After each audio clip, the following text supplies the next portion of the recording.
Alrighty boys, today is the day that this Elite 2500 is going to get a base map on it, maybe a little bit of drivability tuning, and go from there. I'm going to head down to my buddy Brian's place real quick. He's really good with setting Haltech things up. Last night when I plugged in the Haltech, the fans kicked on, so something in the wiring I'm assuming is not proper. So we're going to go ahead and get that set up. The car is not running quite as good as it was yesterday, as there is no front O2 sensor on the car now. It is the Haltech wideband sensor that is in place of it. And as you guys saw, I put the factory ECU back in just temporarily so I can go ahead and drive this thing down to my buddy Brian's place. Hopefully we can get this thing set up today. That's the nice thing about being plug and play. I am able to just slap on the factory ECU and go for a drive.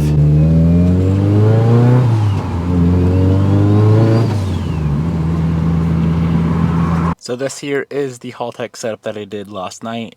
Mounting plate, ECU, adapter, and wideband. This is the stuff I need to start learning better. There's just a lot that goes into it, but the more you mess with it, the easier it gets.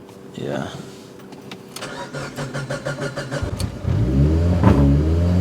That was a trigger error. Alright, go ahead and turn on that rotational idle. Yeah, already. So I'm guessing I gotta pull the check engine light out of the factory cluster because it's always gonna be on now. It shouldn't be. Really? I should have an output for it. So when this triggers the check engine light, then it goes to the factory dash? Is that how that works? Yeah. Devin, you got thermal fans 1, 2, and 3. I don't know. That's kind of like the fuel pump triggers on this car. It has three fuel pump relays. That's weird. It's a little bummy.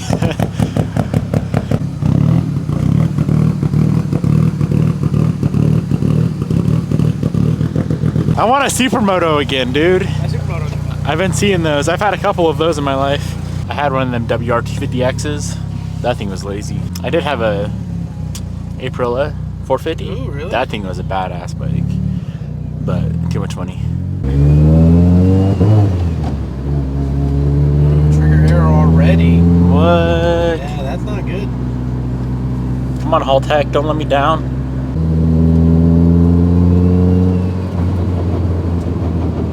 How come every 8 or 9 makes this rattle right here? On decel. Is that transfer case? It's gotta be, right? That's what I figured. So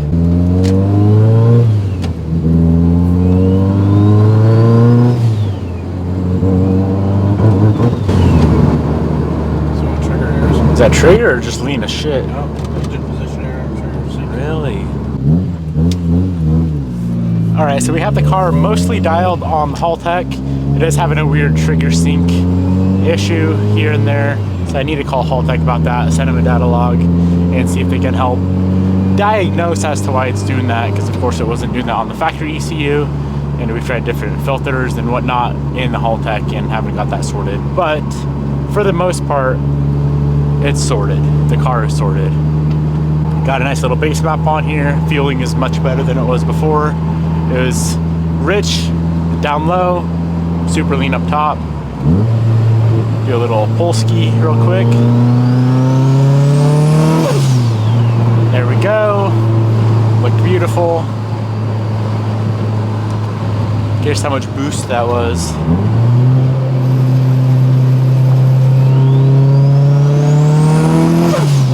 Yeah, it's like 15 pounds. Not bad, not bad. See that right there, that little cutout? That is a trigger sync error that it throws when it does that. Hello, Haltech. Hey, we just installed a Elite 2500 on an Evo 8, and I keep getting a trigger sync error and an engine position error, and I have yet to get that sorted. Were you able to make sure you have the correct TDC offset angle? So I could probably guarantee you haven't done that yet. So what kind of trigger setup do you have on this as well? It's all OEM. All OEM. Okay. Do this. Just go on to yahoo.com, or not Yahoo, but YouTube, and then look up Haltech TDC offset, and then it should be like a 10-minute video. It's just going to show you how to do that part properly, okay. Just to make sure you verify you do have the correct timing. I need to go by timing light and set the TDC offset angle. So Let's go for a rip in the STI.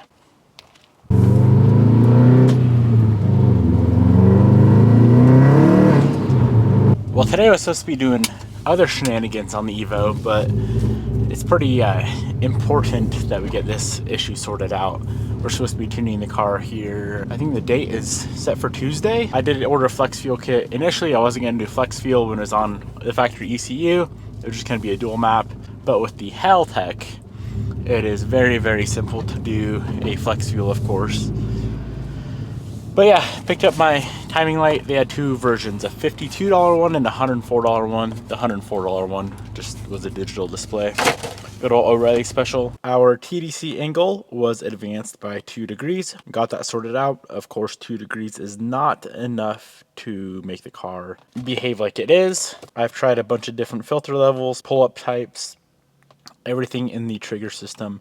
Haltech is saying the car now needs a different trigger system. So factory, the crank trigger, as you guys know, has two big single teeth, or 2 big teeth. Kigley makes a kit. They're saying that it needs that kit on it, which of course that is not a fun kit to install whatsoever. The whole timing side of the motor has to come apart to get that crank trigger on. And yeah, that's a big deal. Not a big deal, but it's just, I don't have the kit here. We're supposed to be tuning here in a few days. But of course, you can't tune a car that is currently losing signal sync. That's where we're at. I've been dealing with this all day. I've made 0 progress, and it's getting frustrating. About to plug in the factory ECU and go enjoy it. All right, friends, I'm just going to go ahead and order the Kigley kit. I don't think it's going to be here in time to get this thing tuned on our tune day, which is Tuesday, but like I said, man, you can't tune this thing when it keeps losing sync. So that sucks. It is what it is. But I'm going to pull her back in the shop and go ahead and modify our glove box to fit over the ECU. Not expecting today to go like this. Let's take a look to see if anything is even required to modify on the factory glove box. I'm betting it is. Oh man, it's close. Look how close that is. So we are gonna have to modify the factory glove box a bit to fit over the ECU. I do have 2 of these guys, so if I mess one up, not a big deal. I just want this to look clean. I really wish I didn't have to do this, but it's gotta be done.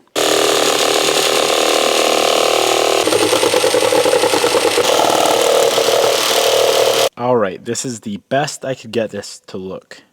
So thankfully, when the glove box is closed, you cannot see any sort of wiring. There's no nothing. We did have to trim. I left the edges on and this lower thing on so we can still put random things in there. And as soon as you open the glove box, you have access to the Haltech. Close the glove box, and it's all hidden. I like it. I'm satisfied. It'd be cool if we did not have to trim the glove box at all, but that, quite frankly, is not possible. Bam. What do you guys think? Comment below. Is it good or bummy? I'm gonna move away from the issues that we're having with the trigger system and move towards something that I can definitely get sorted out today. And that is the rear tires rubbing. So if I'm not mistaken, 3-inch. The fronts are at 3-inch from the wheel to the fender. Rears are at 2.5. So not only does the rear sit a little bit lower, which is causing rubbing issues, but we need to do something with the fenders, the lip of the quarter panel.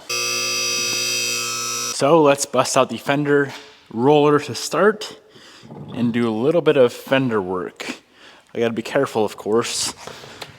Freshly painted car. The last thing I want is any sort at all cracked paint. I don't think we're gonna have to roll it completely flat. If we get just a slight roll on it, we should be good. And I'll confirm that later on, before we're finished. So this is the fender roller that I use. This is from Eastwood. I bought this thing years ago. It was a couple $100. I know nowadays there's like replica ones that are on eBay or Amazon that are really freaking cheap. Our best friend with this project is going to be heat. So I have my heat gun here. You want the paint and the metal to be warm, and the reason for that is the warmer it is, the less of the chance of cracking you'll have. Now if you get it too warm, you'll bubble the paint, so don't do that.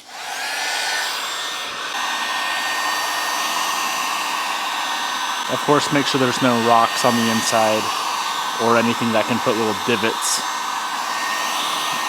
on the outer panel. Alright, that's pretty warm to the touch. So I'm gonna start at a lesser of an angle, something like that.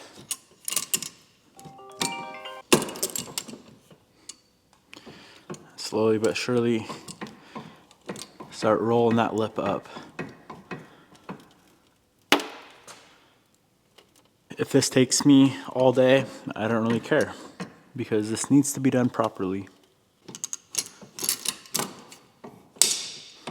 So the way I do my fender rolls is start with the roller more parallel to the ground, because the lip is flat. Keep it at maybe a 15-degree angle, start there, get a little bit of a roll on it, and slowly but surely go from this position. You can go all the way completely flat to the quarter panel to give you the most amount of space. Now, of course, the more you roll, the higher the risk, the higher the chances of cracking your paint. This ain't a completely, this ain't no stance car, so I don't think we need to roll it that much. But I got a little bit of a roll on there right now. I'm gonna go ahead, put the wheel on, lower it down on the ground on a piece of wood to push the wheel up into the fender well and see what that does for us for clearance. I'm just gonna use these two pieces of wood here, stack them up on each other, and only compress this one corner.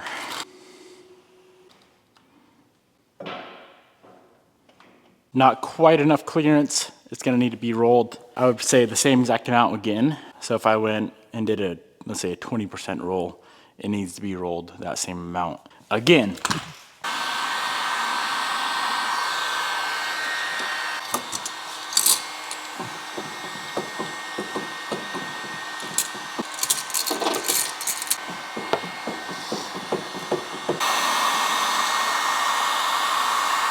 If it needs any more roll than this, I'm just gonna switch from a 22mm offset to a 38mm. The front's clear perfect.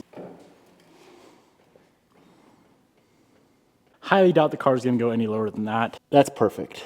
That is absolutely flawless. If the car's squatting that low, we got problems. And how I got to go that low is I removed the spring from the coilover. Hopefully you guys can see up in there, but I can pretty much fit my pinky up in there all the way throughout.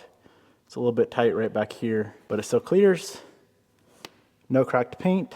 Absolutely freaking flawless. Both fenders are rolled. I'm going ahead and raising the rear of the car. I'm gonna raise it a 1/4 inch. I feel like Evos look a little bit funny if the fender gap is the same front to rear. So I'm gonna have it a 1/4 inch lower in the rear, see how that looks, and go from there. I hear something cool outside. Let's see who it is. What's this Ricer doing here? Jimmy, you brought me my new car? Wow. Joke's on me, it's not mine. You, Jimmy. What's up? Yeah, way too many cool cars nowadays. Whoa. Josh. So I saw you at Zips, and then we have this. You can see the zip cups there, so I ain't hiding it from you. We all know you don't need this. You're I know, rich yeah. enough. I like this. Both fenders rolled. The rear raised up a 1/4 inch. Matches much better now with the front. I think that's a pretty good height for this build. Let's go on a drive and see if she rubs. I know it's not going to, but it's just an excuse to go on a drive.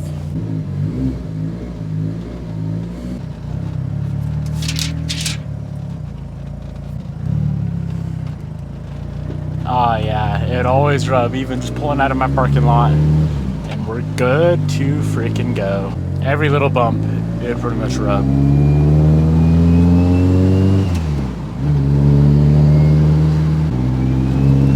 Haha, that was a big bump.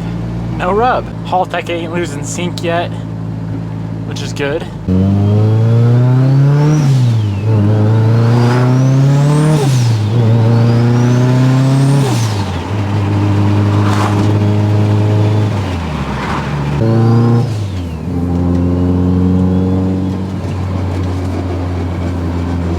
That rattle right right there is one thing I need to figure out.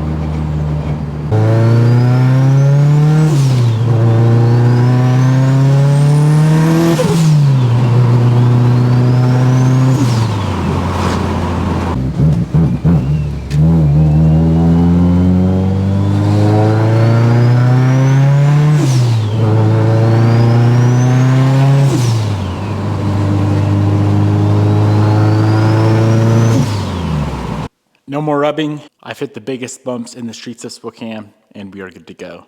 Guys, before I end up the video, I would like to show you something. I know this is an Evo video. We're working on Evos today, but the newest Vossen drop is on March 29th at noon Pacific Standard Time. And we took the drip tee that always sells out very, very quick. We took it to a whole new level. Check these freaking goodies out. So here's the front. As you guys can see, it does resemble the drip. Now check out the back. Look at this freaking t-shirt, my friends. So we have the tee in black and kind of like this off black charcoal color. Oh, it's so sick. And of course, we're gonna be dropping it in a hoodie as well. Nice thick quality hoodie. Same exact design. Here's the front. Here's the back. We're gonna be having banners, prints, stickers, skate decks. We've never done skate decks before, but we are gonna be doing skate decks as well. If you appreciate details, this is for you. Sheesh. And here is how it looks installed. We might do some Evo stuff like this in the future, but for you Subaru boys, this drop is for you. This upcoming Friday, noon Pacific Standard Time. I'll see you boys then. Hope you enjoyed. We'll get this Haltech issue sorted sooner than later, and this car is ready for the rollers.